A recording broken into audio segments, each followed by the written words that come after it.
Pera, dito umiikot ang buhay ng tao. Pag wala ka nito, parang kang basura sa mundo. Balibalik-taray man ang mundo, pera ang gumagalaw sa paligid mo. Ito yung bagay na nalikha ng tao na hinahanap-hanap ng kahit sino. Hindi mo mabibili ang gusto mo pag wala ka nito. Hindi mo mapapalapit ang mga tao sa paligid mo pag wala ka nito.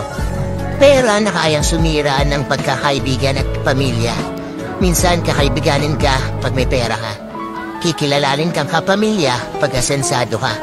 Pero pag nawala sa iyo ang pera mo, lalabas ang tunay na hulay na nasa paligid mo. Matutong magtabi para sa sarili. Huwag bigay dito, bigay doon. Kasi sa huli, ikaw din ang mamumulubi.